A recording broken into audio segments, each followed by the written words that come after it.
राधे राधे महाराज जी, आपके चरणों में कोटि कोटि प्रणाम।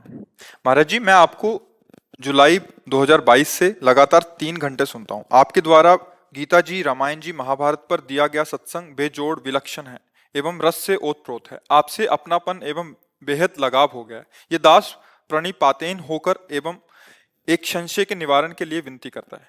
महाराज जी, आपने गीता प्रवचन की श्रृंखला में छठे अध्याय के 30वें श्लोक में यो माम पश्यति सर्वत्र की सुंदर व्याख्या की है तथा 27 मार्च 2023 के प्रवचन के 9वें अध्याय के 5वें श्लोक में भगवान ने कहा है कि ना मैं भूतों में हूं और ना भूत मुझ में है। भगवान ने और आपने उचित ही कहा है, लेकिन हम मंद बुद्धि वालों को ये लगता है कि एक जगह भगवान कह रहे हैं कि सब में मुझको देखो और सबको मुझ में देख। भगवान की वाणी उसमें रहस्यमयी है। जब आप प्रकृति का सृजन क्रम देखें तो ब्रह्म मूल प्रकृति, उससे त्रिगुणात्मिका प्रकृति, फिर महत्तत्व, फिर अहंकार। अहंकार 3 गुणों में, 3 गुणों से सारी सृष्टि, जो पंचभूत आदि है। कौन है ये सब? क्रम से देखो, ब्रह्म ही तो परिवर्तित होते हुए अपने को रूपांतरण करते हुए आ रहा है ना। तो पंचभूत क्या हुए? भगवान ही तो बने।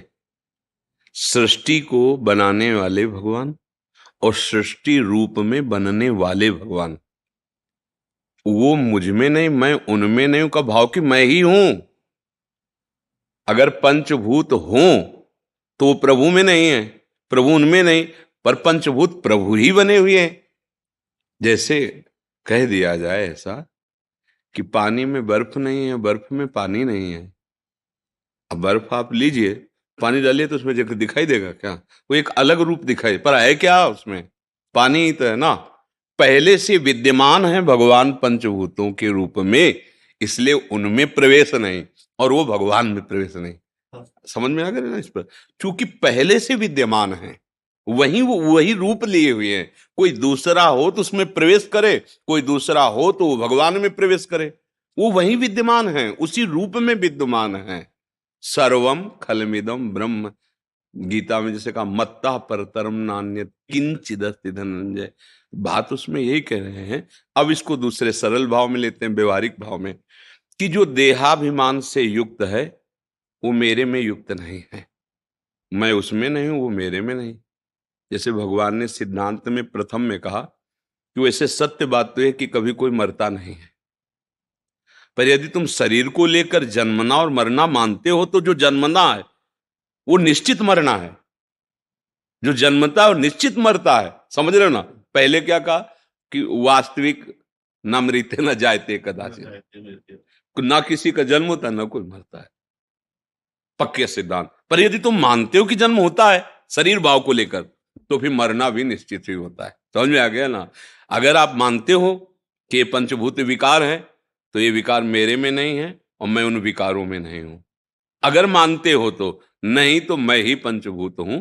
आप भगवान की विभूतियां पढ़ के देखना, उसमें भगवान त्रिगुण माया को भी अपना स्वरूप बताते हैं। ये पंचभूत भी मैं हूं, इंद्रियां भी मैं हूं, मन भी मैं हूं, भगवान बता रहे।